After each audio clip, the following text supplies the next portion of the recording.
Hey, everyone. Welcome to the Rooster Teeth podcast. Hey. This week brought to you by... I'm Gus.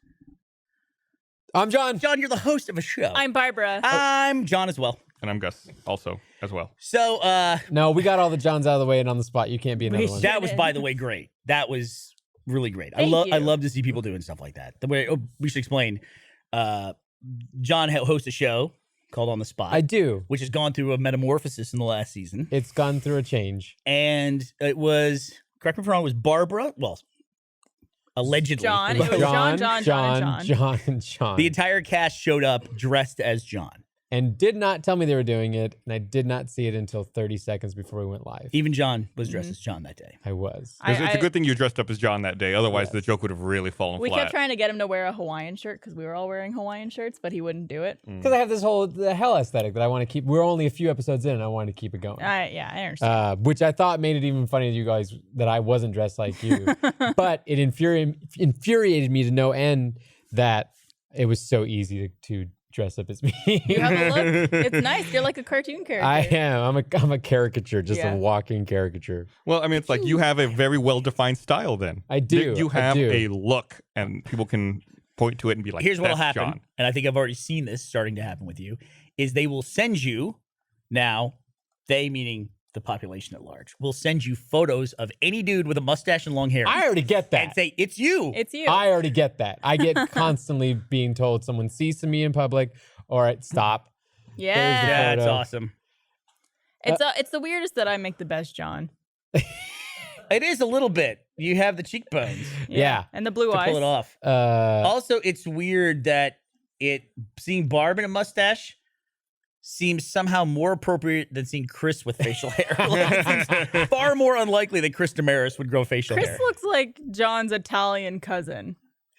Like, I don't know if we can pull that up again, but to me, he's like Jimmy Reisinger. Jimmy? The Italian cousin? It's because he had the ponytail, but like, and had like the ponytail going on instead of like the man bun or anything like that. Yeah, they're all pretty great. But yeah, I get sent pictures all the time of I look like people, or they Somehow can. seems racist, but it can't be. Right? No, So you can't be racist to me. You yeah. can't. somehow it seems like it is, though.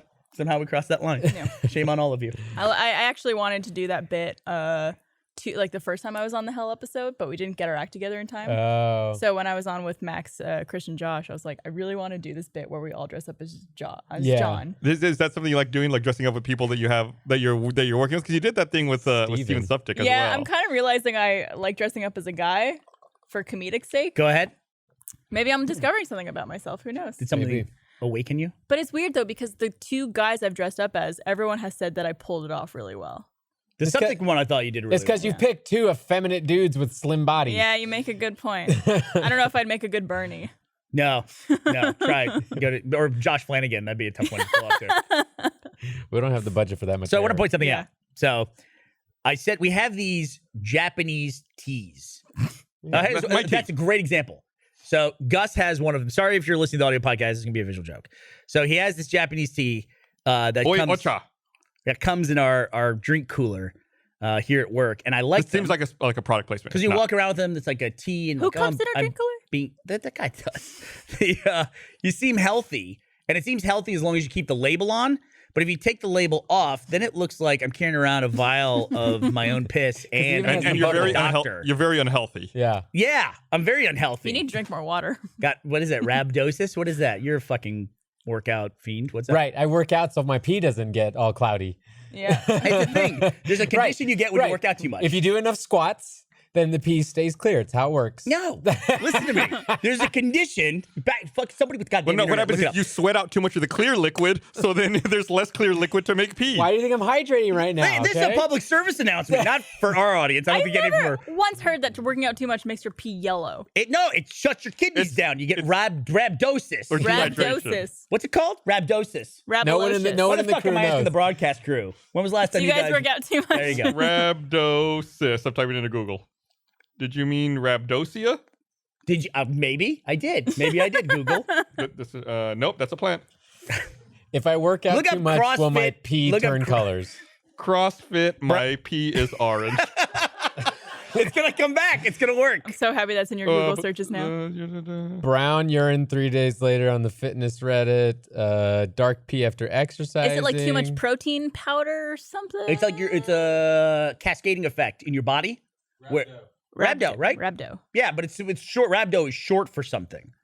It's short for. How is that? RABDO? It's short for gains. Did they throw an extra A in there? No, it's RHA, right? Yeah, RHA. I know what I'm talking about. Rhabdomyolysis. How's your rhabdo going, Burnie? Rhabdomyolysis. It's a condition in which damaged skeletal muscle breaks down rapidly. Symptoms may include muscle pains, weakness, vomiting, confusion, and there's a big picture of brown piss right next to it. There you go. Why didn't that? It looks like Burnie's drink. Why wasn't it listed as a symptom then? I don't know, but I mean it's right there. Oh, That's pretty good pee. It only took 5 minutes and 3 lookups, but now everybody gets my joke. So it's a joke. Well, the best part was when right before we went on stage, Barbara looked at you and said, "What is that? Why are you carrying around a container of your own pee?" Did you really think this was my pee? It looks like that. I mean, the thing It's is all that foamy. people don't know this, but right before we went live, I took a pee in a bottle. you were offset somewhere in the shadows doing something, and then you come back holding this like coming in hot. So I thought you were just like peeing in a bottle offset, maybe. Coming in hot, huh? But I heard, and I shouldn't even tell the story because I can't tell it any further, but I heard an amazing idea for a movie that I just thought is fucking amazing. I'll tell you guys afterwards. What a great story. It's not my idea. It's a great idea. So I can't tell. Listen, I'm just being honest. I'm being as honest as I can be. I'm telling you, you told me it's a great idea. Oh, I told Gus. I'm backing you. Yeah. I'm just backing you up. I'm just always ready to fight on the podcast. I'm getting like crossfire here for no reason. Crossfire. That wasn't crossfire. That was direct fire. I was aiming at you. Direct fire. I think you were mad at them and just kind of spilled over onto me. Spill fire. Sorry, it's my rhabdomyosis that I have that's got me all on edge. Man, my skeletal muscles are breaking down. I read an awful headline. Did you say your skeletal muscles are breaking down? That's what it said. Okay. I read an awful headline. Speaking of health problems, I read an awful headline the other week before we went to E3. Yep. 3 tourists confirmed as first global cases of super gonorrhea after unprotected sex in Southeast Asia. Southeast Asia, was it specifically Thailand? I believe so. It's like where do you get to like gonorrhea? Yeah, where do you go from gonorrhea to super gonorrhea? I know what it is. You know what it is? It's they can't fight it with anything. That's a thing now. Syphilis and gonorrhea are making a huge comeback. Oh, good. Yeah, they've been doing CrossFit. They're working it out. They have resistance now to all major antibiotic treatments. Awesome. So they're some specific strains of it. Well, I know they changed the STD term to STI because infections can be treated. Mm-hmm. So would these now be actual STDs? You can't treat a disease? I think you could treat it, but I think there's some differentiation between disease and infection. That's why they changed the STI, STD. Is that why they did? Yeah. I've never understood that. Maybe they're trying to change people's attitudes towards STDs. Infection sounds a lot nicer than disease. Yeah, a little bit. Because infection, you're like, oh, it's like a cold. Yeah, like I have an infection versus I'm diseased. Super makes it sound way worse. Yeah. Or really cool. I got super gonorrhea. Who wants to fuck? Nobody. Yeah, no one raising their hands on that. It would be really great if they worked that into the plot of a new Superman movie, though. Like they got to take him down somehow, and they give him super gonorrhea.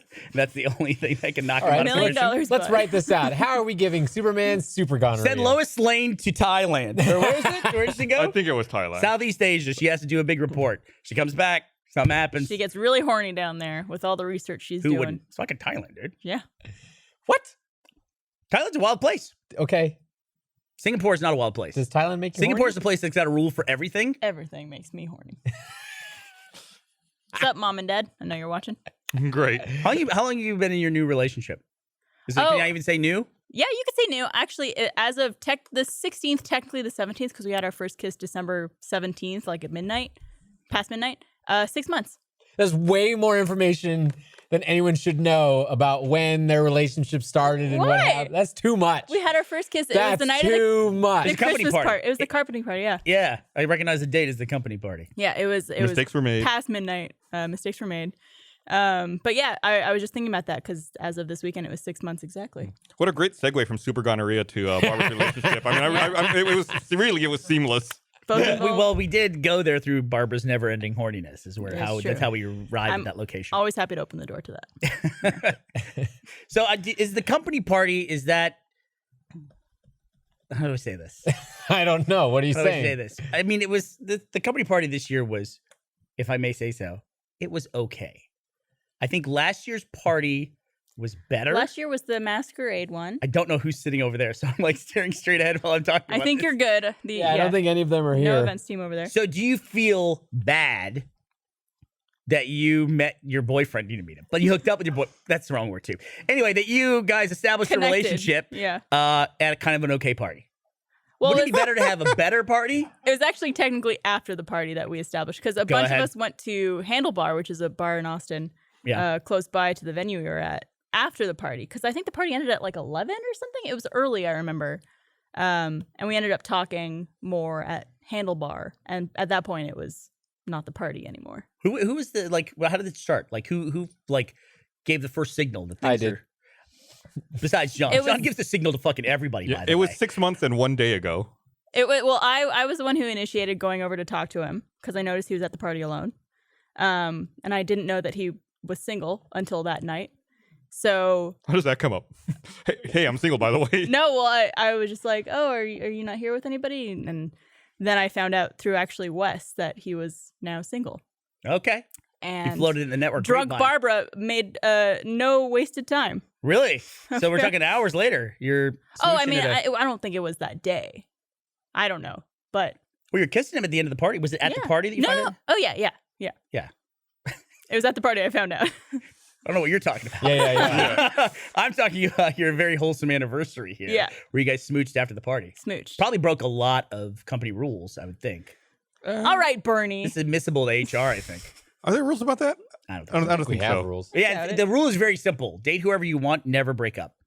Ever. Please, for the love of God. Just Oops. relationships are fine. The fucking breakups are just like drag everybody else in, and it's too much. I think Not for y'all everyone. work in different departments, so you're okay. Yeah. There's no like seniority or Yeah, weird no one's each other's organizational bosses, chart. or no one works in the same department.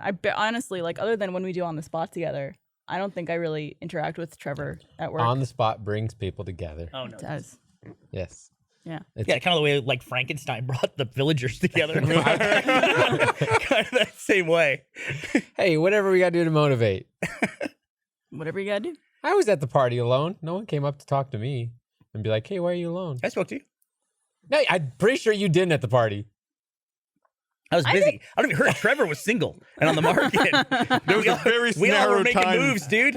I know, and he already got picked up, and I lost my opportunity. You had to get in there while the getting was good. So Yeah, it was actually Wes is actually a big reason why we got together that night because I didn't know he was single until Wes was just like, he's single now, and I was like, I'm gonna talk to him because I'm drunk. Yeah, Wes and alcohol. Yeah, that's what it takes to date Trevor. the best wingman. What were you true. drinking? Good. I appreciate a good Everything. wingman. Literally ever. You love being a wingman. You're a great wingman, Burnie. Yeah, thank you. You're also a good like setter upper. What's the word? Matchmaker. Matchmaker. That's the one. Yeah, I think it's actually a pastime of yours. a little bit. I Yeah. remember when I'm not criticizing it at all. I appreciate it, but it's something I've noticed. Barbara's a good wingwoman too, because I was single when Barb was single, so we ended up like going out like at bars and stuff like yeah, it that. was a couple years ago. And so when you meet someone, I don't know if you know this or not, Barbara, if I may, is sometimes intimidating to other women. Like Barbara being there all glammed up and everything. And then She's trying to make a face. There what? it is. She's trying to make a face. But then the thing that happens is when you start talking to somebody, they say, "Oh, your girlfriend," they'll say, instead of my lovely daughter. They say your girlfriend. Like they float that that there with a question mark at the end that implied like ... Uh-huh. And I go, "Oh no, that's just, she's my friend. We work together." But then it's like, oh, No, I fucking hate her. It's fine. that's great. Yeah. But it is honestly. The pretty woman around is a weird stamp of approval for dudes. What's Like, you know what I mean? I get that. Like we were talking about someone we knew where their previous girlfriend was super hot, and Yeah. it's like, so we knew they were gonna date somebody else super hot. Sure enough, they did. Or just like it's gonna sound weird, but that like if someone who is super hot and potentially shallow, potentially not, was into them, there had to be some good qualities to that person. There we go. See, this is it. This It's like a terrible way of saying it, but like So I want to point something out. When you and Barbara go out in public, people will pose you the question like the ... trying to feel out if she's your girlfriend or It not. doesn't happen that often. That is not the experience I had with you. Wait, what was our experience? Just remember we went to that restaurant downtown that one time. I went there with you and Bethany. Then you two walked away to go sit at the table, and I was going to get you guys your drink at the bar. And there was a guy sitting at the bar. He watched Barbara and Bethany walk away, then turned and looked at me and went, "Got a couple of expensive ones with you, don't you?" Wow, dude, I was like, really? "What the fuck?" I do remember that. Why is that the assumption here? Much more commentary on Gus than you two. Right, absolutely. Much more commentary. Yeah. It was a weird, horrible compliment in a weird way to you two. Yeah. Expensive, you know? Yeah. We're classy. We like nice things and expensive And meals. he said it just felt like you looked like a rich guy. You could afford the nice girls. You know? Yeah, not at all the same. How many lady friends do you have that get mistaken as hired help? Me?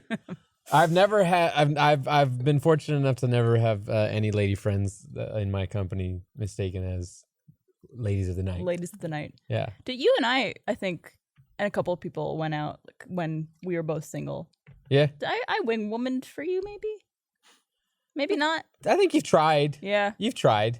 Yeah. I tried. I'm very awkward in a cold open kind of experience of like just meeting someone at a bar. Like I think it's not something I'm very good at. Really? Yeah. That's the part I like. I think that's what makes me like the Wingman stuff is I get to chat people up and then go switcheroo. bite. You know? Yeah. Can you give me a beer? Yeah. That is Here, use that one. that is a more ideal experience for me is when I can have someone who like Shit drops in your lap? Yeah. Go figure. Thank you. Yeah. Yeah, everyone prefers that. Yeah, Yeah. Well, I'm saying it's just Gavin is a fucking king of that. Gavin. Yeah, when Gavin's single, I've literally seen conversations where a woman will walk up to Gavin and say, like, not we're dating now, but basically like, hey, we're dating now. And he's like, okay. I mean, that's really like, have you ever seen a thing where Gavin approached a woman and like worked on it and made something happen? Not in the fucking 15 years I've known No. him. No. Never. I can't picture that. No. Yeah. It's fascinating. And he does perfectly fine. Yeah. Yeah. A little too well. Mm-hmm. I agree. When's Megan to wise up? Be like, what's going on here? Yeah. I don't know, Realize, she likes You don't it. even realize she could do a lot better than Gavin. Dude, I saw something so funny, and I don't know if we can look it up or not, but the Italian Go on. goalkeeper for the World Cup team looks like Trevor and Gavin had a baby. Oh, Just yeah? imagine Gavin, but with Trevor's hair, basically. It's really bizarre to me. And it's one of those things where anybody else looks at the picture, they'll say, I'm absolutely wrong. But I guarantee this guy, like, something about him, he looks just like Gavin and Trevor. My mind is still blown of that. It's like a magazine cover with some woman who looks like a cross between me and Ashley. Mm-hmm. I look at that every now and then because it's my camera roll, and it freaks me the fuck out. Because usually when people send me a photo, it's the same what we were talking about before, where you're like, yeah, just some. Not the best picture because of the hair, but This is Is anybody else watching the World Cup, or am I the only one? I didn't on even the know what was set? happening. Wow. I thought this was qualifying rounds or I was- something. What is this? I was World watching. Cup. I was watching the Overwatch League stage finals last night. Does that count? No, that's Are we not the World sports boys? Cup at Are we all. sports boys, though? We're sports boys, but we're not the same sports boys. Okay. Yeah. Okay. You're an eSports boy. I'm an esports boy. That's great. I read a story that You know, in Europe they call Overwatch Footwatch. while they were practicing, South Korea played Sweden this morning, and they were practicing, and they played like friendly games before the actual match together. The South Korean coach determined that Europeans have a hard time telling their players apart, so he had all of their players switch jerseys so that they wouldn't know who was good at what. Dude, that's awesome. That's hilarious. That's fucking crazy. Is that legal? During the friendlies, yeah, it was just like scrimmages, so it didn't count. Oh, that's 'cause, yeah, funny. so it was unofficial games. so like yeah. people wouldn't favor certain players. Right, so the Swedes would think that the person with one name was good at something, but really it was someone else. Sure. Yeah, that makes sense. Oh. That is amazing. That's great. It's a good strategy. Dude, so They Bart, still ended up losing.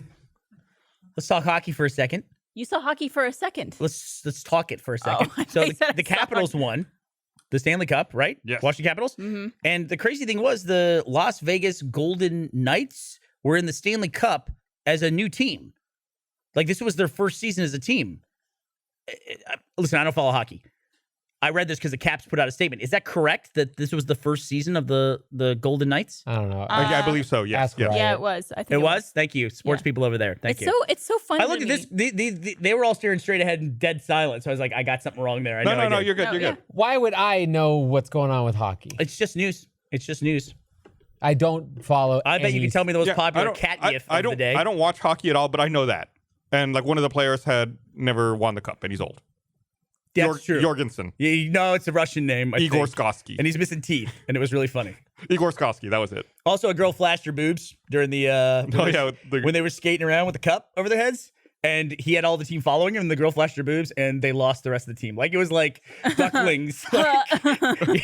You know, in like the Wile E. Coyote, when they paint the line and they change the line, go the other way, and everything just follows that? It's exactly what that looked like. Suddenly he's by himself with the cup. Everyone's just at the glass. A little distracted. Yeah. Why'd you bring up hockey? Because Barb is okay. a hockey fan. She's a Senators fan. Yeah, Senators are a mess. How Wait, they shitty? what is their team name? Ottawa Senators. Senators? Yeah, Senators, yeah. it's like Roman senator. Yeah, it's got As in a political. Yeah, they get all of their elected representatives, and they have to field a professional hockey team. What a using terrible them. mascot. No, it's like the like a Roman centurion. thing with the Cool. Call yourselves the Centurions. Don't call yourself the Senators. I think that might be the Canadian word for it. who knows? It's the terrible. Canadian word for a Senator. Roman thing. Sure. It's senator with a U in there for some reason. While we're shitting on team names, there's also the Montreal Canadiens. Yeah, that's also bad. Edmonton Oilers. Oh man, that There's makes me not a upset lot- every time I hear about the Oilers. Because the team I followed growing up in American football was the Houston Oilers, and then they just fucking went away. They shipped them off. They sold them to Tennessee, and they took the name with them. And then when Houston got another team, So Well, are they it's kind of the Tennessee same- Oilers? no, they're the Tennessee Titans now, bud. They were the Oh, Tennessee yeah. Oilers for one season, right? I think they were. I think they were. Yeah, they do throwback stuff every now and then when they do those throwback days in the NFL. Yeah. They bring out the old school Oilers uniforms. Like, fuck you. Well, in response to the Canadians, there is one football team called the Texans. Yeah, I guess it's something that teams do. The funniest one to me has always been the Toronto Maple Leafs, though. Why? It's just Funny. like it's just the maple, like you're naming your team after a type of leaf. It's like- just so funny to me. I It's don't like know. if you had like a sports league with kindergartners, like one of them would be the Maple. We're one of the teams- Maple the Maple Leafs. Leafs. Like, oh, that's adorable. We're the pine cones. There's the Angels. They're just Yeah, but it's Angels. just when you name a team in Canada, it's like Maple Leafs. It's just like Yeah. why not the Beavers? Yeah, you know, or the something. syrups. When, Yeah. when the Canadians make fun of you for having a wimpy sounding team name, you're kind of in trouble. I guess. Or like if we, name the Washington hockey team the Washington Flags. It's Yeah. like weird. Well, I mean, just to compare, like in the NBA, we had the Washington Bullets. And then they became the Wizards. They had to become the Wizards because they didn't want that association with bullets. Why do I Wizards. associate that change with Michael Jordan? Was he like a investor in the Wizards after his He career? played there briefly. Yeah. Was that what it was? Play for Yeah. the Did he play for them when they were the Bullets? And No, they were the Wizards. maybe they changed the Wizards right before he came on. You might be right. No, it was. Yeah, it was right around that time. Yeah. Was that post baseball? Yeah. Thanks, Patrick. I only knew that he played baseball because of Space Jam. That's the only reason I knew Michael Jordan played baseball. I've still never seen Space Jam. What? I'm Cancel this podcast. I'm older than you guys. I don't know if you I know don't that. fucking care. I watched things that I was too old for. How old were you when you saw Space Jam? I don't know. When did Yeah, Space Jam- you're. I feel like it came I'd be out, 40 now when I'm What year watching did Space Jam. come out? I want to say like late 90s. It was like 98. I feel that way about Kingdom Hearts because we had to cover that a lot during E3 this week. And Kingdom Hearts always just felt like a kid's game to me because it's all Disney stuff. Mhm. So I was gonna 1996. play that when I was 20. When did Yeah. Kingdom Hearts come out? Uh, Whatever. yeah. I was like in my Something 20s. like that. Yeah, that's how I missed Pokemon. Pokemon came out when it was like my first semester of college. One of my 2 semesters of college. And it was Yeah. like, I was too busy with that. And Pokemon happened, and then I wasn't playing video games We for should that watch brief Space time. Jam together. All right. I don't know why. Well, plus when you're in college, you can't really afford a Game Boy. And what are you going to Yeah. do? Ask your parents for a Game Boy in college? Probably not going to happen. You're busy asking for food to eat, or money to eat food, I should say. Man, I had a Money great to meal eat. plan when I was in college. I would eat a pint of ice cream with every meal. I wanted to see if I could get fat. That was my plan. And did you? I got a bit of a belly, but Nice. not huge, not crazy big. You're amazing. I called it my blue belly. He would also You're also amazing. call his sisters or write them an email and ridicule them because tell them he was eating ice cream for dinner because he's an adult and adults can do that. Yeah, I would call him and I'd be like, "Hey, you know what I'm eating for dinner? Ice cream." And just like hang up. Just hang up. Your younger Yeah. sisters. Yeah, they're still at home. How much younger are they than you? 12 years. Yeah. Oh wow. Okay. So they're like 40 now, all the way. Jesus. Did we- He's your age. Why would you He's ridicule actually him? younger than Burnie. Yeah. See, he's just trying to like. He's the baby of Poke the at group, me. man. Yeah, I was He's gonna say you're the baby. youngest of. Look at the cute little baby. Yeah. The nice thing about getting older, though, is all your friends, like, you think you're all different ages. You're not. God, You when we just kind of started- all merged together. When we started, Yeah. I thought We're you all were the same so age. much older than me. I thought Jeff was younger than me. He's basically the same age. We're the same age now, as far as I am concerned. He's 2 years younger than me, which is like 0.5% of our age at this point. So What's a bigger differential when you're younger? I know it's what it is. It's Yeah. just also life experience escalates. I was just talking to my kids about this because Teddy just got braces, and he's Rip. 3 or 4 days in, and he's like, my teeth hurt. I can't stand this. And it's like, in a week and a half, you're not even going to remember you have them. And then 2 years from now, you'll be so happy, or 18 months from now when you're all done, you'll be so happy you'll have straight teeth and everything. So it's just like, I was trying to say, think about yourself 4 years ago when you were 9. Does that, anything you did when you were 9 matter? Do you wish you'd have spent more time like playing piano or something like that? When you look back at stuff, it's like, that's the way to look at it. So like, just like, I know it's really important to you because it's going on right now, but think about your future self. That's also why you shouldn't eat a pint of ice cream with every single meal. Also that as well. Think about your. It was a future self. delicious experiment. Okay, real quick. Let's see how well we know Gus. Quick quiz. John, Yeah. Barbara, Bernie. what is Gus's favorite ice cream? Why would I know? I This is know an easy- nothing. this is an Just guess, easy dude. one. It's podcast. Chocolate chip. Well, don't look at him because don't give me the answer. Barbara? I got my poker face on. I'm gonna say Rocky Road. Man, I go off the beaten path and do like a pistachio here. Rum raisin. Gus is old school. Old The school. old man. He's calling me old again. We're the fucking same age. We just went over this. I always say your name is Gus and you're married to Esther. Gus and Esther are that you guys should be 90. Get off with my those- lawn. with those names. I'm gonna guess. You said chocolate chip? Yeah. Oh man, mint chocolate chip. Rocky Road. Nailed it. Was it really? Yep.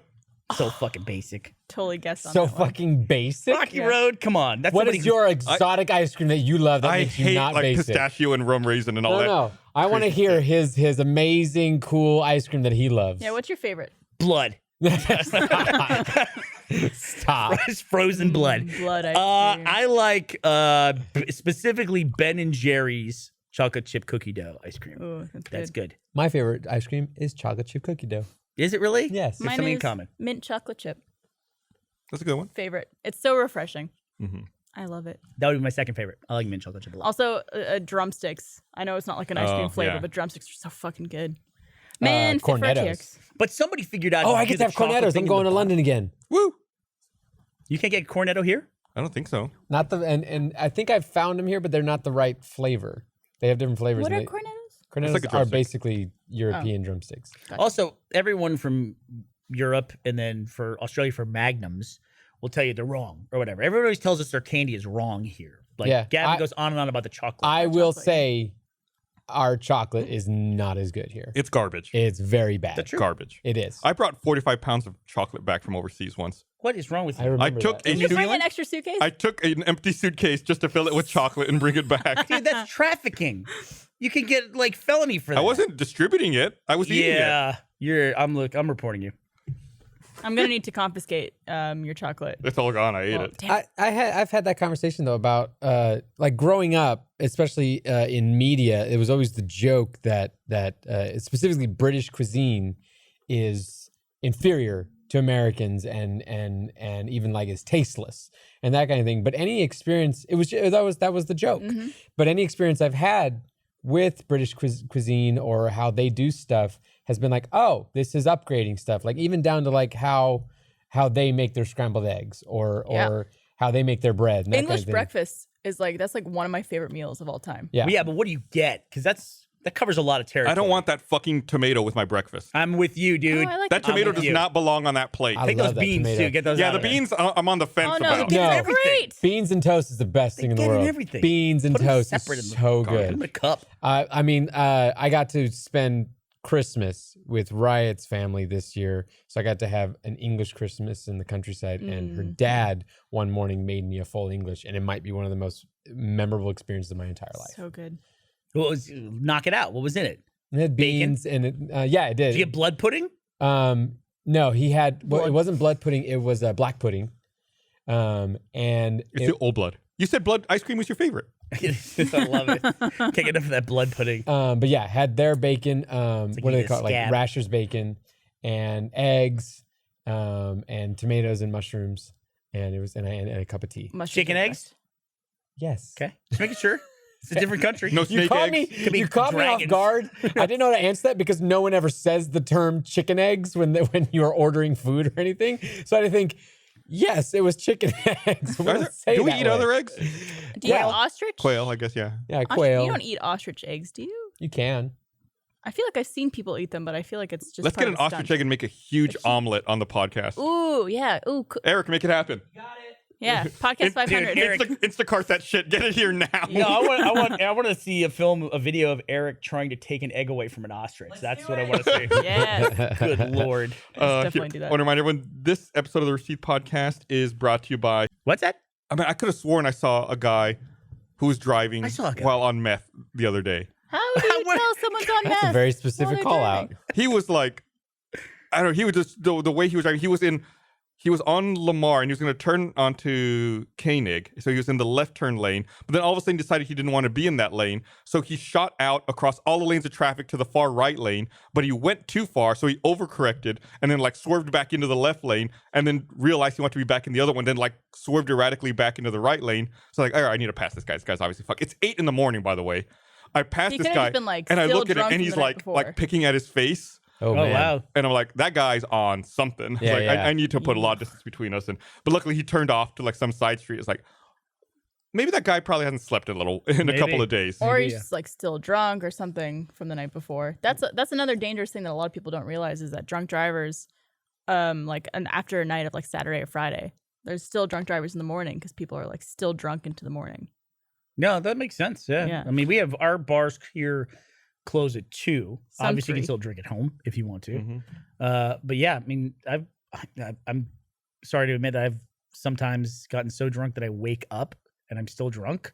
Usually, Yeah. it's not after a full night's sleep. Whenever that has happened, it's only happened a couple times. I think it's a terrible feeling. Yep. It's a really terrible feeling. I would rather wake up hungover than drunk. You know, I read something the other day about how the alcohol interacts with your body. And, you know, you think about how, like, the morning after you go out drinking, if you've been drunk, like, you feel like you're sweating it out or it's coming out of your pores and you can smell it. Yeah. That's not actually the case. That's not what's happening.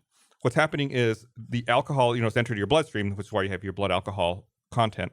But the what you're smelling is actually the alcohol interacting with the air in your lungs, since your blood gets oxygenated in the lungs. Yeah. And it's coming out of your lungs and it's in your breath, which is why they use breathalyzers to test how drunk you are, because you can't hide that because it's the alcohol content in your blood. Ugh. Oh, I just assumed it was like residual alcohol in your mouth. Yeah, that's what I always like thought too, that it was, but it's actually from the oxygen in your lungs. Yeah. Gross. Yeah, it's really gross That's to think really about that. Like creepy. your blood is exposed to the air, and that's Yeah. that's where that smell's coming from. Nope. Pass. I always heard I don't know if I assume it's a myth where if you get really drunk and you're like, oh, I'll pee it out and feel better. It's like, no, you're just taking out the dilution of peeing out like the water and essentially getting more drunk. You're making your concentration of alcohol in your body higher, by Higher. doing that. I always hear people say that when they puke and then they feel like they're better. It's a very unhealthy habit It's not great, in yeah. general, and it's crazy how much everyone engages in this, like basically You're poisoning. poisoning Yeah. yourself. I went through this. But good luck with your brewery, dude. Yes. hope that business takes off for you, buddy. No, but I grew up not being around any sort of culture that was based around alcohol, and then it wasn't until I got into my 20s that I was like, oh, I can do alcohol now, and I guess I'll try it out. I can do alcohol. Yeah. Yeah. Do alcohol, I please. can, one alcohol, please. Yes. And then I kept trying to for lack of a better way of putting it, getting into it. And enjoying it somehow. And then, you get into the Austin atmosphere and it's very much, there's a lot of bars and that's how people like to go out and do stuff. And then if you date, that's what people like to do a lot. And if you go to parties, that's what people do a lot. And I've just come full circle where I'm just like, I don't like alcohol. I don't really like the flavor. I don't like the taste. When I started working on like my health, I did research on what it does to, your body when you do it. I was like, well, that's like counterintuitive to everything else I'm doing in my life. So like at best, when we go to parties and, I just want to like not stand out like a total sore thumb, like Max makes fun of me and asks if I want my vodka spritzer because that's got the least of like, caloric like content and that kind of thing. But to be honest, I don't I never, ever, ever want to drink alcohol. I never have a craving to drink alcohol. I never it's just something that I don't care for. I talk about this all the time, but I think the only times I really drink now are at Rooster Teeth. Oh, you mean Like, at work? I'll usually have a beer, maybe one beer on the podcast if I'm feeling like it, and then always open. We have drinks that Texas makes for us. I'm looking at the chat here on the Rooster Teeth website, and Peter Hayes says he gifts better when drunk. Oh, Really? Though that's the thing that I've always pointed out, that this is prior to me coming to the conclusion that I don't want to drink alcohol really anymore, was that I have to be 100% sober every time I do on the spot. Because one person has to drive that train wreck. Good Lord. And I try to drink during the early shows because it's like what we do, and it is a way to loosen up. It is a way to loosen up, and I find that does help. But I found that it ruined the episodes when I was A little bit of a crutch. Yeah. And it's unpredictable. That's the worst part. You never know. Well, since taking those improv classes, I feel honestly better when I don't drink doing on the spot. Yeah. Because I feel like more alert and You put more- aware of like where I'm going with a story or a character or whatever I it think is. those improv classes have worked out really well. I think so too. This is the second time we've done them in the history of the company. Yeah. Which is really interesting because everyone's super into it this time. I kind of had to, the first time we did it, I kind of had to make people do it. And they were very, but they got into it. Once we started, we got into it. They got into it. But then I did not want to do it at first. my second phase for that, did I ever tell you what that was? Stand up. Yeah. So after we finished the improv and everyone was happy and on a roll, I said, okay, now here's the next thing we're going to do. We're going to take like a stand-up class, and at the end of it, we're all going to do 5 minutes at an open mic. And this is like 8 of us, 9, maybe 10 of us in the group. And I literally had people, and I believe Gus was one of them, came up to me and said, if you make me do this, I will quit this company. I didn't think I went that far. You're like, you were like, there's no way I'm doing want to this. do it. No. No, stand-up was like, that was a line for so many people. I am terrified of that. And yet we just had stand-up for like 5 or 6 people from the company. Yeah. A lot of the Funhouse people and Nick Scarpino, who's doing a comedy thing on his own. And then Jeff got up. Had like 3 or 4 good jokes in there. I haven't heard it yet. Were you there? No. I got to... I haven't seen them do it either. But to me, stand up is way more terrifying than improv. I had thoughts of becoming a stand-up comic. Yeah. Yeah, when I was going through relational issues in California, I was trying to think of what to do to mix up my life, and that was part what led to me getting a job here at Rooster Teeth. But one of them was I adore stand-up comics and I adore the craft of stand-up comedy, and so I started looking into it. And then it was around that time, like even Mike Birbiglia's special came out, The Sleepwalk With Me. That is his story of how he became a stand-up comic, and it was inspiring. And so I started like writing down notes and just writing down bits and jokes and that kind of thing. And I had like a bunch. And then What kind of comic would you be? Like a self-deprecating or? yeah, it was a mixture of like self-deprecation and like observational comedy and that kind of thing. Hadn't really figured it out, and obviously it takes a long time. Why to you do figure it? that out. I don't know. I think it was a little bit of like. How about now? I'm saying, why don't you do it now? I mean, I could do it now. I mean, Yes, you could. I could. It's. I mean, just like you guys talking about, it's a scary thing. It is scary. to do. And it's guaranteed rejection is what stand-up comedy is. It is guaranteed ridicule. There is not a single stand-up comic that's just been like, yeah, every single time I've ever gone up on the mic, it's been perfect. It's like, no. Every performance is like that, though. Isn't Correct. It in some way? Yeah. Yeah. Does anybody watch Crashing, that Pete Holmes show on HBO? No. Yeah.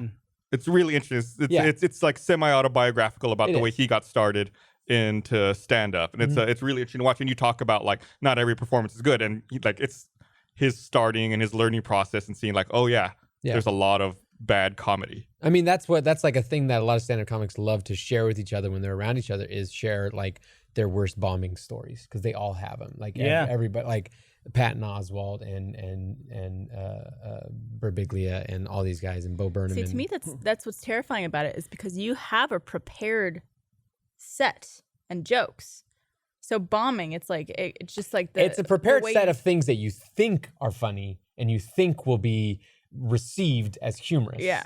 And so it's just like when we make a short or anything or write a movie, you think people are going to like that, and you hope that your performance will do it. But there's no guarantee with any entertainment that you're going to succeed. Yeah. Crazy thing with stand-up comedy, though, is you can have that same set of jokes.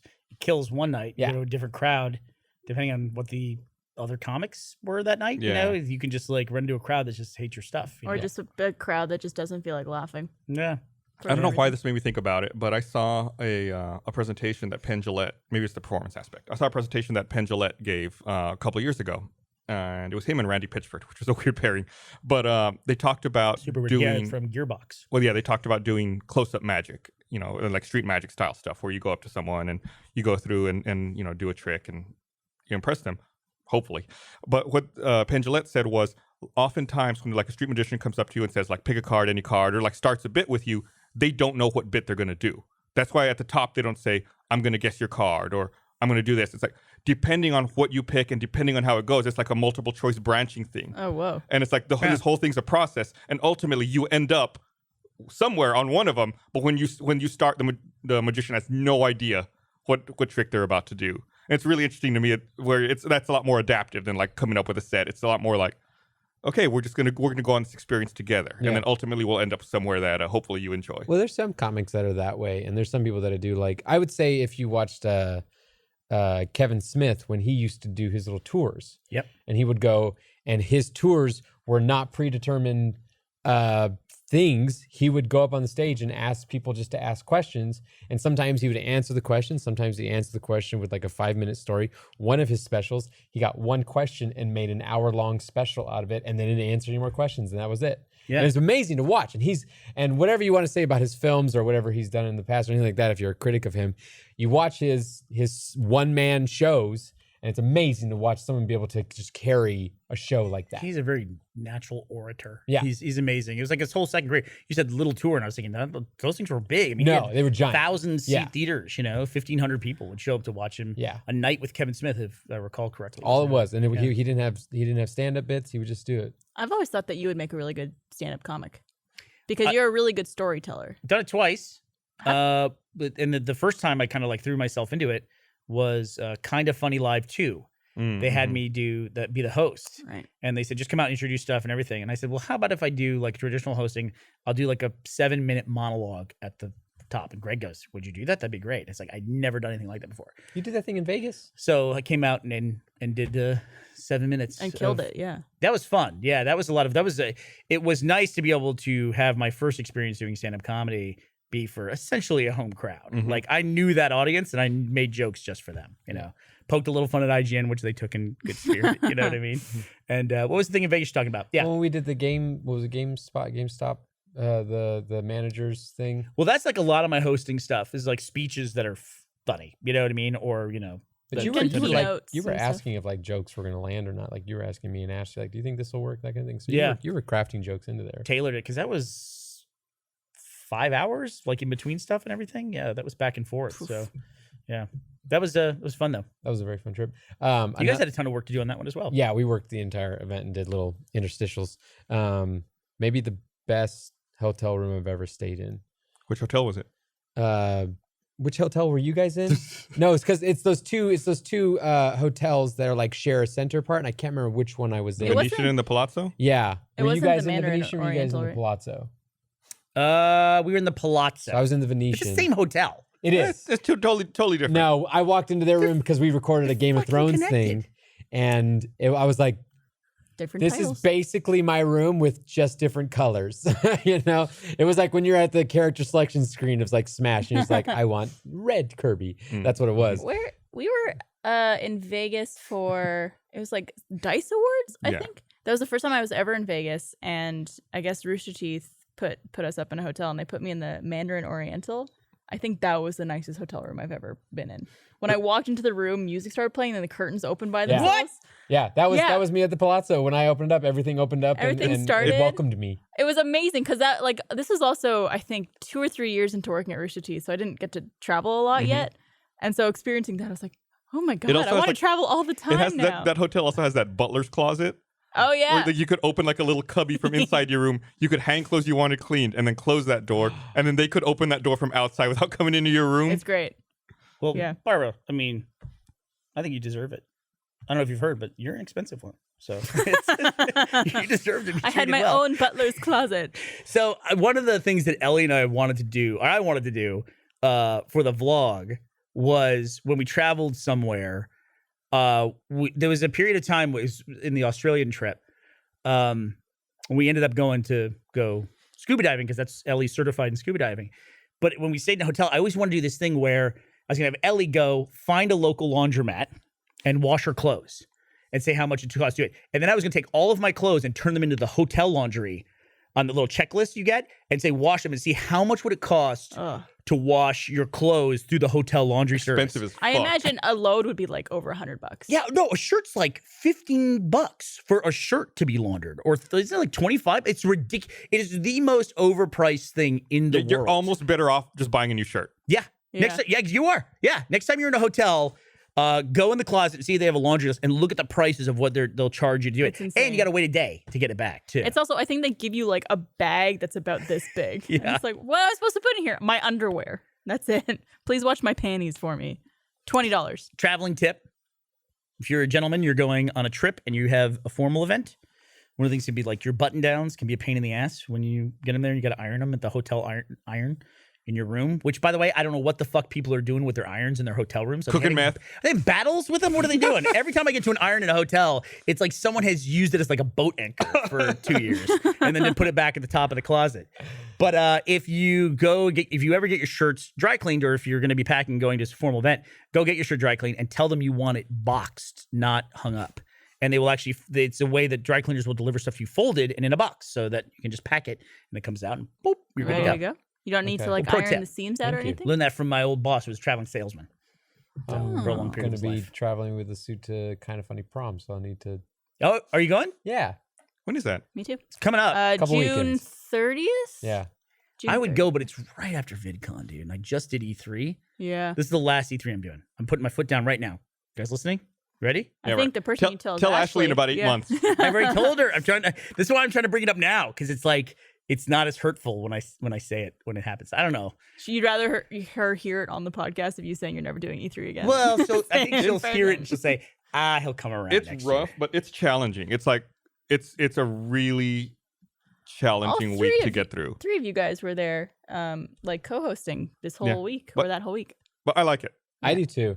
It's like It was I'll my- it was my complain about first it. one. Yeah, I'll And yeah. complain about it, but it's definitely different than other stuff we do, and you got to be ready. I Yeah. saw you. I think it was when Jeff had his pop-up store party, and you were like, "I've been talking for 10 hours today." Yeah. I'm like, Man, "Holy fuck!" I'm gonna tell that story about you and Eric when I ran into you guys at that party. I walked into that party with Jeff, and the first people we run into were Barbara and Eric Duncan, who's heads up our marketing. And so we're talking with them, and I think one of us asked. I think I asked Eric, like, "What are you doing here? Why are you out here?" He's like, "Oh, marketing, got to oversee the pop-up store and everything." I said, "Oh, okay, that makes sense." Then Bethany walked up. She's like, "I just took a photo. I'm gonna post it online. What's the hashtag I should use here?" And you both go, We're like, I don't know. I go, "Great job, you two, Wow. knocking it out of the park. You two are really killing it here tonight." Traveled from Austin to meet Johnny on the spot. It's like, I don't know, Listen, whatever. we had some great social media coverage at that event. Hashtag shirt. Hashtag shirt. Dude, I got so disappointed. I was going to wear it in the podcast today, and I bought it. Okay, so I went to Mighty Fine, the hamburger place, which is owned by the... When'd you go? I went there yesterday. That was a while ago. Oh. I actually was going to go there yesterday, but we got kind of a late start for Father's Day. So where you want to eat. And you guys, I'm looking at everybody here for anybody to acknowledge what I'm saying, but you guys have never been through this. Father's Day typically say, "Hey, where do you want to go to eat?" You say, "I want to eat here." And everyone's like, "Yeah, no." And you're like, "Okay, so we'll go eat somewhere else. Where are we going to go?" Mine just go where I say to go. Is it? Yeah. But your kids are at the point where they like negotiate with you at all on that Yeah. stuff? See, my kids are. I They're think they're like, still too young for that, right? Maybe. So- Or maybe they respect me. Or they're just well taught. yeah, I think my kids respect you more than they respect me too. So but I wanted to go to Mighty Fine, but they were closed already, or they were going to close in like 20 minutes, and just like, let's not do it. Sunday night. Yeah. So we went to Home Slice instead, which New one or the new one. The new one's nice. It is nice. Yeah. it is nice. Where's the new one? It's right around here. It's like Right up here. it's right across the freeway from here. Yeah. It's not like Airport in 53rd, basically. Yeah. Oh wow, very close. Super close. You know where Drinkwell is? Yep. Just a little bit closer to the office from Drinkwell. Awesome. Like a block down. Yeah. Yeah, I went there the other day. The place, God, it's good. They have like the Sicilian pizza there, which they don't have at the other location. I ate slices of Sicilian. I got their normal slices. I ate part of an Italian sub, and I had the cheesecake. Italian sub is I had good, dude. Everything. Did It you was really? So good. Were you there with just Esther? Yeah. So you guys like pounded all Damn. the food. That's awesome. Pigged out. Does it compare? I wanted to eat everything. I was like, I just want to try everything. If you were blindfolded and given 2 slices of pizza, one from Home Slice here and one from Home Slice on Congress, I don't think I could tell the difference. you wouldn't be able. No. Good. That's good. No, that's good. It means 'cause they're Home Slice is good. consistent. Yeah, I thought that it would suffer up here. It wouldn't be quite the same for some reason, but no, they nailed it. It's exactly the same. So, the pizza place where you normally get pizza for the podcast, when we do get pizza, is literally. I don't know why it's me who gets the one pizza. I have not gotten the pizza in years. These guys throw you under the bus all the time. It's not me. I don't go get the fucking pizza. It's a me. So you're saying around here right now, you're okay from now on because it's closer if we get home slice every time. I'm absolutely. I used to pick up home slice all the time when we were down in Rafael Donato. Did you guys hear that? When I did get the pizza. Somebody make a log of that. Is it official until Write it down. Eric I think says Peter it's Hayes see needs it. to make a GIF about it before it's official, Eric. So we'll see. Peter Hayes. By the way, It's official. while we are talking about E3 coverage, Peter Hayes was amazing during that entire thing. Because first of all, he's 8 hours away From LA. in Ireland. Is 8 hours away? Is it Greenwich Mean Time in Ireland, or is it -1? I believe it's GMT. Let's assume it's 8 hours. He's 8 hours away. He watched all of our coverage. He was omnipresent during that and was constantly making GIFs and making extra content. And it was so freaking awesome. Yep. We must have shown probably a dozen of his GIFs on the streams. Yeah. And then, of course, he made that incredible wrap-up video.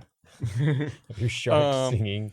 Samuel Shark singing. Irvin in chat is asking if you finished your Mighty Fine story. Was it just that you went to Home Slice instead? Nope, that's not it. Okay, thank you. Who is it? Samuel Irvin? Thank you, Samuel Irvin. So I went to Mighty Fine, and they have T-shirts for sale there. And Mighty Fine is owned by the same people that own Rudy's, and they both have that hand washing station. Yeah. Where you can get the sticker. They make a shirt that's just the sticker. It just says, "I have clean hands." It's a big thing. It's a I was like, lie. This is so cool. What do you mean it's a lie? Because you don't always have clean hands when you're wearing that shirt. You Oh, don't always that's a have good when you have point. the That's a good sticker point. either. But you can go, the sticker's at least at the station. Yeah, but they don't police it. They don't make sure Right. you only take the sticker after you wash your hands. John, what is this, a contract? It's a shirt. lie. It's a lie. It's a cute shirt. You're being disingenuous. Dude, if I wear a Ramones shirt, I'm not in the fucking Ramones, dude. I just like the shirt. But does the shirt say, I'm in the Ramones? What's that? Does the shirt say, I'm in the Ramones? It's implied. No, it doesn't. Your shirt says, I have clean hands. It is a declaration that is a lie. Yeah, if your shirt said, I like clean hands. Dude, everybody wears the I voted stickers, but we never vote. I just go get the sticker and leave. You know, that's So, everybody again, does that, you're right? talking about something that is lying as a relation to what your other thing is lying. I just want to point out to the audience, if I can't ever finish the stories, because fucking John keeps interrupting. I like the Yo Vote stickers. Yo vote. Yo, You vote? So I bought the I have clean hands thing because I thought we like that. Yeah. We get the sticker. It's funny. So I thought I'd wear it on the podcast, and some people would get what it is. Some people won't. The fucking I have clean hands on the back. It's not on the front. Don't they have one? It's a little Mighty Fine logo here. Oh, on the chest. And then on the back, the whole back of it is the I have clean Just hands wear thing. it backwards. Yeah, I thought about doing that, and I actually thought of all people, you would point it out that I was wearing a shirt backwards. You know what you should do? You wear it backwards and then wear a collared shirt underneath with the collars over the neckline so you can't tell. Or just cut the I'm collar not out. committed to that much. Just get Cut the collar out. Cut the collar out. Show a little shoulder. It'd be nice. Or just get the sticker. And Be put it on. way easier if they just made a better shirt, I think. Yeah. That's one of my pet peeves. I know it's like such a first world problem, but when you like a shirt, you're shopping for shirts in a store and you see, oh, this is a really cool graphic, and then you pick it up and it turns out it's on the back. Yeah. Well, what's the fucking point? Yeah. Tony in the design, Tony's in charge of our merch now. Like, he likes the back thing and thinks that's how we should be doing a lot more graphics. It's cool if we weren't always facing forward on shows. Yeah. Like, when have you ever seen general, my we're in a back? selfie culture now. Like, Yeah. people are going to take photos with the shirt. I mean, honestly, that's what it is. So it should be flipped. Even he's It should taking be selfies backwards. now. What? You're taking We throw me selfies. under You the got the Instagram account. You're taking selfies and stuff. It's fine. They're not really selfies. I don't know they're I don't selfies, think they're I have a just single selfie on my Instagram account. They're Look just at his pictures of reaction, us. though, right? You I've can tell he's an older photos of generation. me. He's like, I think "I'll no, take pictures of I'm getting myself." mad because people misuse the word selfie all the time. All the People think time. selfie is a photo of themselves, but that's not true. No. A selfie is a photo you take of yourself. Yeah, someone's like, "Hey, can we get a selfie?" I'm like, "Sure," and they're like, "Here, can you take?" And Right. this is like, Or they'll get somebody. Will you take a selfie of us? They'll hand take us a selfie of and us. That's like what? So, and then that person always ends up. If it's you, Barbara, ends up taking a bunch of selfies of themselves and then takes a photo of us. Gus has one photo of himself on his Instagram, and it's a picture of him that I That assume clearly- Esther took. Yeah. Clearly can't be a selfie unless you're really good. You can see both my hands. You can. Could be for on now. a timer. Wink. You could be like this. Click. Like that. That's another argument. Is a selfie on a timer a selfie? That is a Ooh. self-portrait. I don't think it is. I think you have to be holding it for it to be a selfie. Selfie in a mirror is a selfie. Yeah, but You're holding it. you're holding it. I'm just saying, there's all variations here that count. He got so excited about that. A selfie with an Android's a selfie. Yeah. Whoa, calm down. Is it a selfie if you take like a film camera, do this, and then Yes. get it developed? Yes. I don't think so. I think it's self-portrait. That's what. I wouldn't call that a selfie. Why? What about with those like instant Polaroids? Yeah, because you see it pretty soon. So it's all about time. So it's about how quick That's a slow you see fee. it. You get it in a little while. Get it a little There's bit. no speed involved in the naming of a selfie. That's sloppy. I think Slowfie is a great PR agent for Rooster Teeth. Slow-fee's awesome. Lofi. Slowfie. She was asking me to do something just recently, some industry event, and I feel so bad for Sophie because it's like, it's just by our nature, and I know Jeff does as well. Gus, I don't know if you do it as well, but I basically make her ask like 5 or 6 times before I say yes. But I always say, I'm going to do this. If you tell me, I'm just trying to figure out if I should be going to this thing or not. Right. Because I have no vetting process. I've been to a lot of events where I'm like, why the fuck am I here? You know what I mean? I'd rather be doing anything but this. I'm talking to an audience that sometimes at these conferences, people just show up. It's like, I know people really don't care about this. Yeah. And they're just here. Some events, you can just feel that in the air. You'd like to I talk to people who recently care. got invited to speak at like some conference for like data centers. And I was like, man, I haven't worked in IT in years. Like talking about cloud infrastructure and stuff. I was like, you got the wrong guy, man. I don't do that stuff anymore. I Absolutely should have gone to do it. That'd have been amazing. Yeah. was like, I'm Make shit up. not the right person. It's like, oh, check this out. I'm going to show you Amazon. Here we go. Check this out. You can load stuff up. We're gonna have cloud as a service on the blockchain.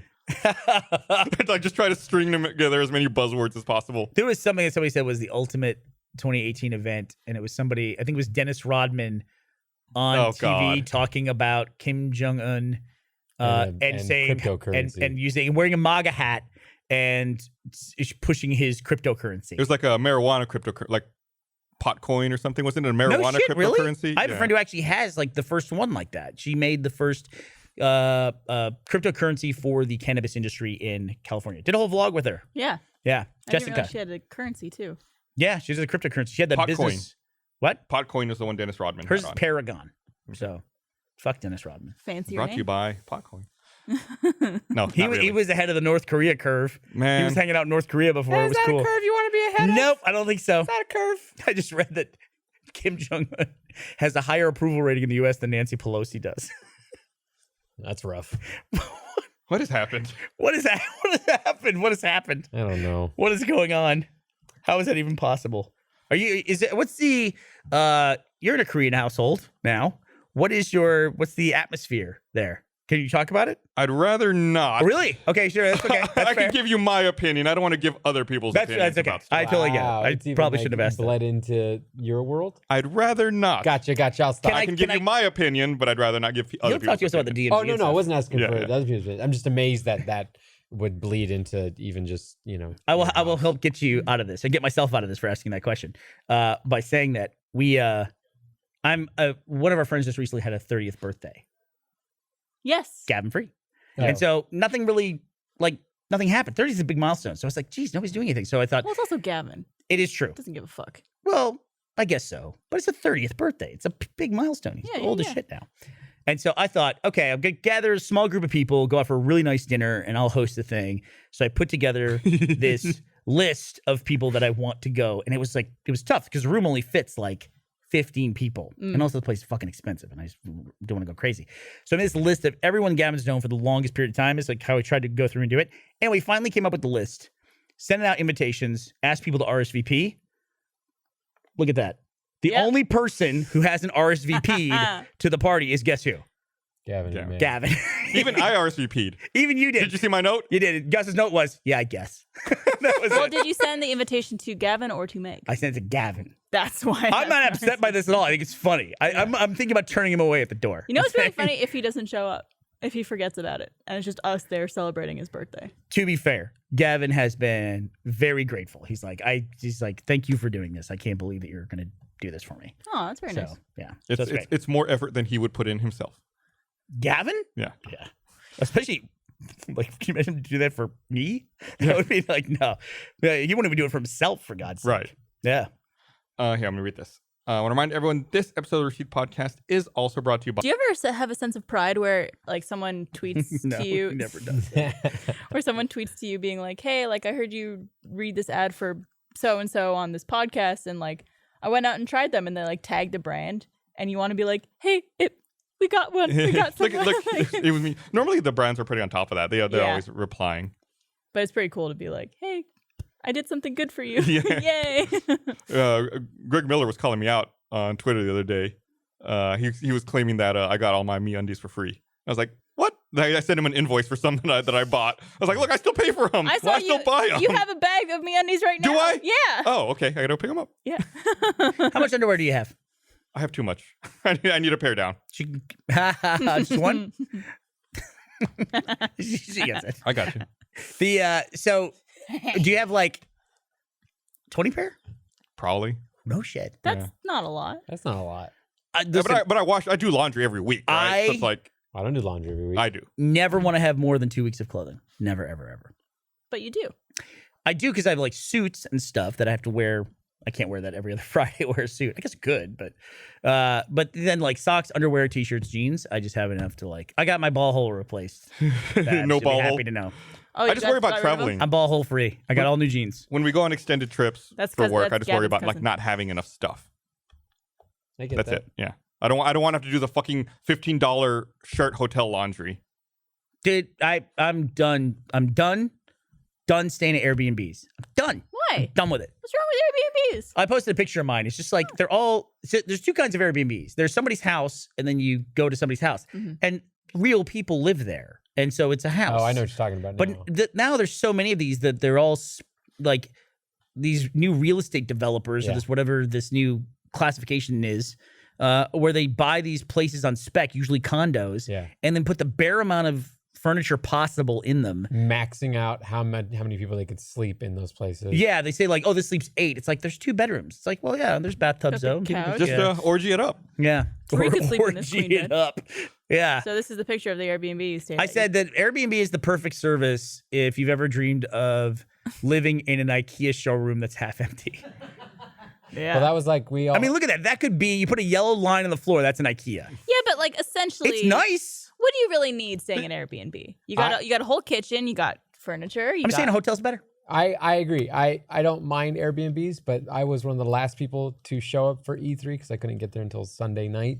And so everyone was already settled in, but apparently we had overbooked our Airbnb. No. See, that's the other reason I'm done with Airbnb. We were totally booked, and they just called us back and go, oh, yeah, we messed up. And they didn't have the reservations. So they put Ashley and I way far away from everybody else, Oh. and they put John in a hotel. Yeah, so I got to go to a hotel, and I like a hotel because of the automation of everything. You know, your room is cleaned up every single day. It's amazing. It had a gym. So You also can't, well, I'm not saying can't, but you have some form of guarantee when you book at a hotel, whereas Airbnb, they're people, so they could fuck you over really they can. easily. Yeah. And it's like never a sure bet. But Run into that way more often than they do like showing up at a hotel, and they're like, yeah, we don't have a reservation. Yeah, and you got to scan for the hidden cameras. And you got to everything. unplug all of them. There was a hotel in Marina Del Rey, which is right by the full screen offices in LA. And it's where Matt likes to stay. I've tried to stay there. It took me 3 times staying there to actually get a room there. Like one time, the reservation got canceled 24 hours in advance. The other time I showed up and they're like, yeah, we don't have your room. But to their credit, when I showed up and they said, we don't have your room and I had a reservation, they went out of their way to make sure I had accommodation. Like they booked another hotel for me for the night. They arranged a car service to take me between the 2 places. It was a big fucking deal to them. That they screwed up. Whereas opposed to an airline, man, I saw a fucking Delta flight. They got canceled when I was coming back from where did I fly Delta? Seattle. Just went to Seattle recently. And it was an entire plane full of people crowded around one airline representative, gate agent, who was like explaining to them. And I just overheard snippets like, well, where are we going to stay tonight? And it's like, well, you have to make your own accommodations. Well, are you guys going to pay for that? No, that's not part of what we're offering. And it was just like, you could tell it was about to get super heated. Dude. Yikes. I get travel anxiety just for getting to things on time. For some reason, that's something that really gets me worried. Like, I don't mind the flying part. I don't care about anything like that or security, anything like that. But it's mostly just the schedule that it all line up, which is why ideally it's always like, you do nonstop flights and that kind of thing. And I couldn't get a nonstop flight to E3 on Sunday night when I could leave. So I had to go to Dallas and then get to LA. And so I had one connecting flight and we landed in Dallas and I was like, oh, good. We're on time. I'm fine. Nothing can go wrong. We landed and we got in line to get to that little, the place where they let you out of the plane. What's that part? The little the gate? Jet the bridge? gate, I guess, Jetway. the jetway. Jet bridge. Okay. And they said, oh, there's a plane in front of us and they'll be out in a couple of minutes and we'll be up there. I was like, okay, cool. I have an hour until I gotta get to my next flight. Oh God. We were there for 40 minutes. Yeah. And You feel like taken away. right. And so like, it was like, that thing was like, oh, it's been 10 minutes. I'm still fine. And then we get to like 20, 30 and I'm like, okay, we got to get off soon. And then because I was even in the back of the plane. So I was like, well, I got to get off once people stand up and everything like that. So yeah, I had to book it to my next flight. Did you just shove people? But you joke that like some people would actually have that. I'm not joking.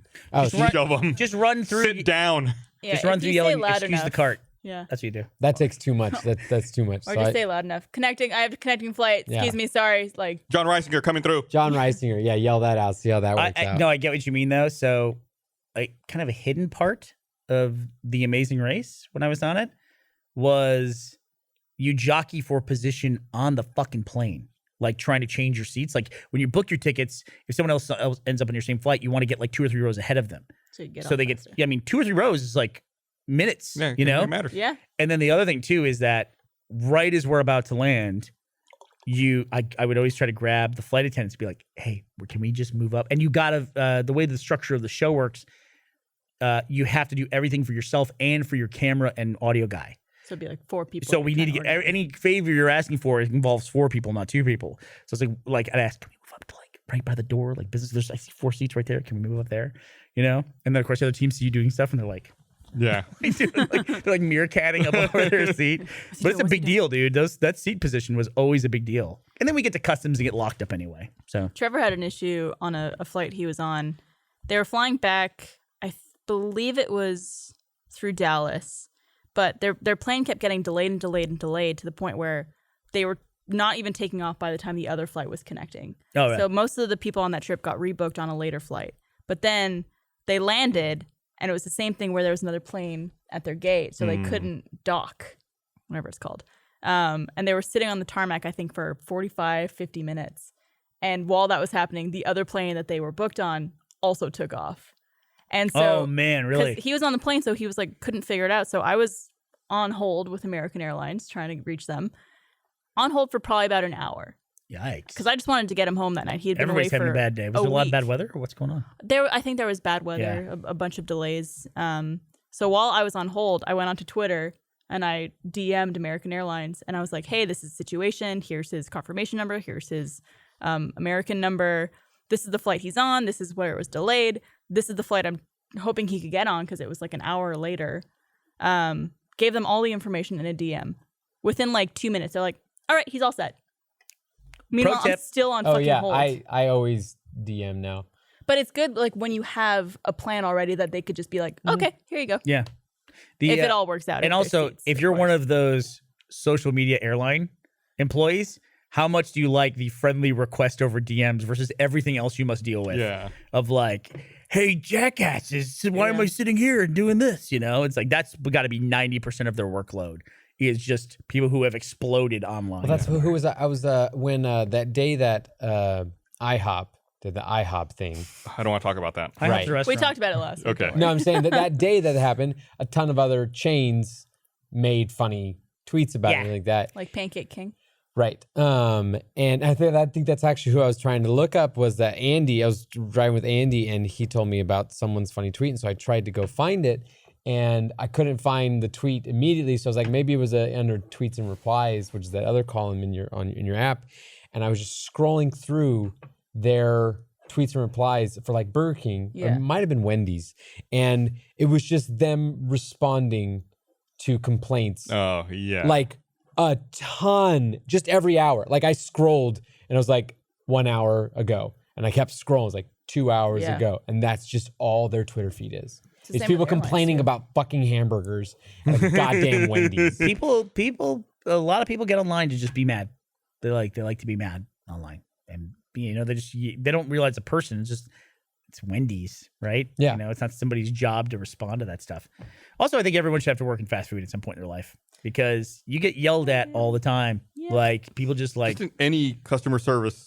fast food in particular. capacity. People just have no Yeah. patience. Like, oh, this took 45 seconds. I hate you. Work at a call center. I mean, we got that too when Yeah. we were working at the dial-up call center. It's like, you all had a 15-minute outage. I want a refund for that time you were down. Yeah. It's like, okay, you're paying $19.95 a month for your internet. I'm going to divide that by 30 days. I'm going to divide that by 24 hours. And I'm going to multiply that by 0.25 because it's a quarter hour. Where do you want your 5-cent check sent Yeah. to? Yeah. It's- I worked at a Burger King in a movie theater, which I'm sure most people who watch the podcast know. But that's the worst because you're dealing with people who expect fast food, even though it's a different type of location. Plus, they're usually late for their movie. So they're hungry, rushed, angry, Mhm. and just expecting fast service because it's fast food, where it's I'm the only person working here right now. That's the other thing too. Is it's they staff down on everything all Yeah. the time. I got in a discussion with people about IHOP. It's like, why are they doing this? They're rebranding. It's like nobody goes to IHOP. Nobody goes. That's why they're doing it. Guess what? What's the last time you talked about IHOP? Yeah. And it's working. Yeah. My kids have zero sophistication in their palate, especially Teddy.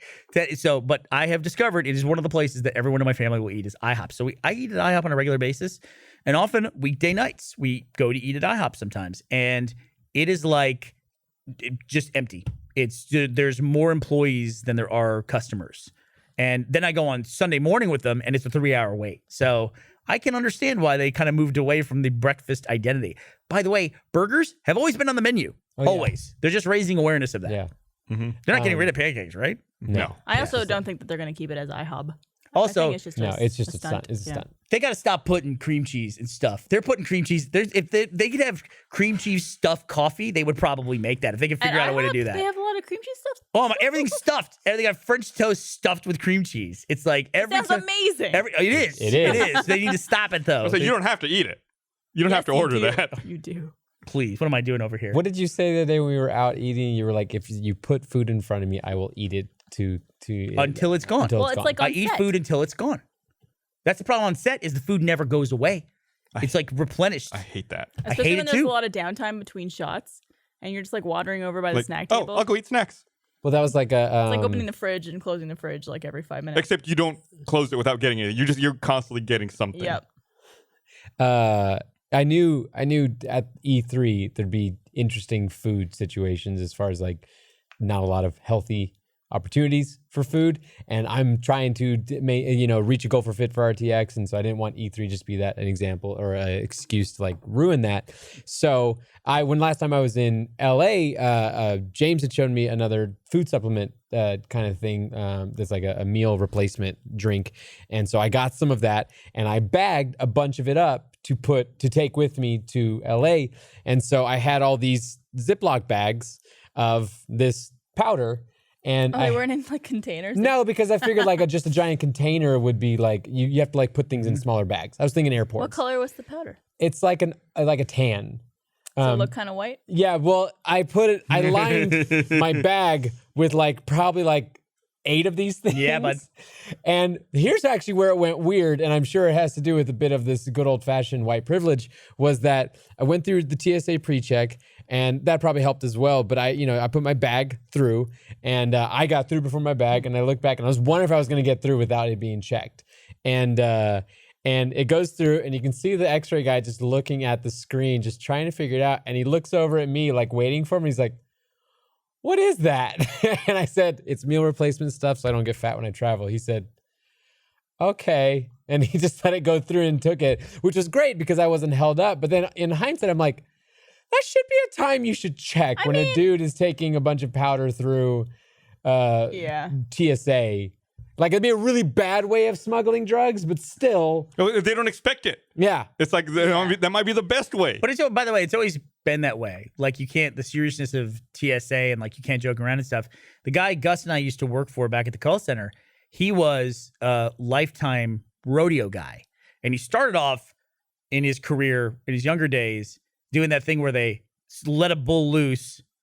He rides his horse up next to it, jumps off his horse, lands on the bull's neck and then like twists it over and like What knocks the it over. fuck? Bulldogging is Yeah. what he did. But apparently when you do that, the way you slow the bull down is by just dragging your feet sideways. So he literally just like his knees are gone. Like he just tore his knees out. So then he moved on to what's called team roping, where you stay on your horse. He ropes the horns, or his partner ropes the horns, and then I still to this day don't understand how a human being can do this. The other person ropes the cow's back legs. And I tried to have him explain it to me one time, like, how the fuck do you rope a cow's back legs? Just when it's like, You Yeah, rope when where it's the running. legs are going to be. Yeah, he says you just basically like When it's you running? throw it in front of it like a trap Trapping and then them. pull it up. yeah. And it's just like, fuck, that's crazy. Humans are amazing at stuff they can do. But he was going to I think national finals for team roping or something, some event he had to travel to with his buddy, and this must have been in the 70s. And he said the way they transport their ropes is they want to separate them from everything else, so they have cans and they put them in cans. But they basically just like wind the rope into the can and then put it in there, but it ends up going up and down like this. Sure enough, they get to security and the guy's looking at it and he turns it around and there's like this can, it's all these lines. And he turns around to his buddy and goes, "Hey, pal," he goes, "Buddy, what is this? What is this thing here?" And his buddy goes, "Oh, that's dynamite. Jail for 3 days." They missed their event. They pulled him out of line. They threw him in jail for 3 days straight. Yeah. It was in the 70s. What Which a- I guess stuff was getting blown up like Pan Am flights and stuff in the 70s. But yeah, they don't fucking around with that. They never What? have. Yeah. What an Is idiot. the best case scenario for that joke. he just thinks he's being funny. No, you know? seriously, what is that? Like, what did he expect? The your guy goes, reaction to be? funny, and gives him the can. That's the best case scenario. Right. Yeah. That a person thought you were funny. The worst case scenario is what happened. Yeah, he went to jail. Probably could have been worse. Yes. Yeah. Like, Not a good more than case. 3 days in jail. Yeah. You brought up working at a movie theater, and it reminded me of something that happened at E3 that I would love to tell a story about. It involves Elise Willems. So The sunshine of my life. the sunshine of everyone's life. Elise I is I started at the Funhouse. We were with them for a weekend. Yeah, they were in there. Yeah. I was trying to think. So when did you see Elise? 'Cause- yeah, they were out there. Yeah. So we all went to a mixer one of the nights there that I think we were throwing, and we showed up, and I was hanging out with her and Josh Flanagan and James and everybody, and we were at a party. And like I said earlier, I don't really like to drink, so parties are really kind of a moot point for me. I don't really like to drink, and the food there wasn't any food that I wanted to eat, and so I was just prepared for a night of like, you know, socializing, but everyone else was like taking part of stuff. But someone floated the idea of, I think it was Elise floated the idea of like, anybody want to go see Hereditary? Anybody want to go see a movie? And Like that night? Yeah, that night. And I perked up so excited because A, it gets me out of a party, and B, gives me something to do that night that I love doing, which is going to the movies, especially with friends. I go to the movies by myself a lot, and I like that, but it's also super fun to go with friends sometimes. And I hadn't seen Hereditary, and I wasn't gonna have time to see it, and I was super excited about seeing that one. So I was like, yes, let's go do it. Once I said yes, and Josh also was like, yeah, I want to go too. And once we had like said we're gonna do it, Elise kept backtracking. She's like, no, we don't need to go. She like turned the Canadian up to 11 and was like, no, we shouldn't go. Like, and she was so worried about James. And he was like, well, I'll just go home and take care of Benson. And she's like, no, I should go home with you. She's being super But she weird. wanted to go see the movie. She, She wasn't trying to wanted get out us of to it. She's but the one who once- suggested it. But once we all committed to it, she was very much like, no. She was like worried that James would be upset that she was going to abandon him and that kind of thing. James couldn't give a fuck about it. They live in LA. I know. And he didn't want, and he'd already seen the movie. They'd already seen it. She wanted to see it again. And he was like, I don't want to see it again. So just go. It's fine. And so finally got her to verbally commit to it. So I quickly, used Fandango because we had a Regal just down the street from where we were. And I bought 3 tickets. And I was like, well, I bought tickets. We got to go. And she's like, okay, so we go. So we went and saw the movie and everything like that. And it was great.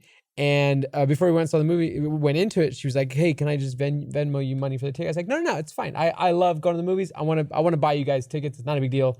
And so I was like, it's on me. She would not let it go.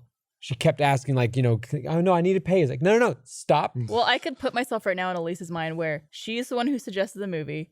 You're the one who bought the tickets and like left a party to go do that. She was probably You're on a feeling podcast. the You're probably going to bring it up. Yeah. No, she felt the ultimate guilt right here. Right, Elise but is the I let her sweetest off human by being. saying no. I want to go see this movie, and I'm so happy to buy you guys tickets. It's Oh, my yeah, she pleasure. probably wouldn't let that go.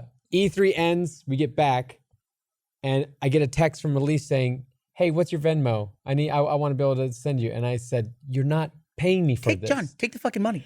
I didn't want to. At this point, now I'm being combative, and I'm like, "No, Yeah. You're being kind of a jerk by Yeah. not taking the money. Well, it didn't Now end you're there. at $10 and you're a jerk. It didn't end there because 3 days later, I get a ping on my phone. James Williams sent you $17. Really? You should just press Because decline. James and I had interacted before on Venmo, and so she just got James. You should donate it to the worst possible. You should donate it to the NRA in her name. And be like, that's what you get for giving me the money I no, didn't because want. that would be me being mean to Elise, God, no. and I can't be mean to Elise. But she'll never send you money again if you say not to. But Here's what I'm hearing. You'll take money from a man, huh? But not. What, I women aren't forcibly was good given enough money. to pay you, John? You Why can is also that? press. I think you could decline. I was about to do that, and I just wanted this to end because I didn't want to have this interaction anymore, so I just kept it. I didn't even I just texted her, "Holy crap, woman," and she just sent back a heart emoji, and I was like, okay, I could have made her feel bad, and I didn't want to. But now they're never going to go anywhere with you because you make things difficult. How did I make things difficult? You're mortal enemies. By looking at the tickets and buying them, and then also getting the car that we all took to the theater. It's kind of a creepy move. There's no winning. And I would challenge, by the way, Elise Williams being the sweetest person in the world, because I think I went to Hereditary with the sweetest person in the world. Ashley will not go see horror movies. She doesn't want anything to do with horror, anything whatsoever. In fact, I knew she was being super nice to me on Father's Day because I woke up before everybody else. And I just thought, I'm going to play a little bit of State of Decay 2. And so she sat with me and asked me a bunch of questions about State of Decay 2. I'm like, no, you're not into this in any way. You're just being super nice because it's a holiday. And but she would not go see Hereditary with me in LA. So I ended up going on a movie date with Adam Ellis. And going to a horror movie with Adam Ellis is fucking great. Because he's a giant Viking who's like probably the gentlest soul on the planet. And it's a scary fucking movie. And the whole time he's like, He won't play scary video games.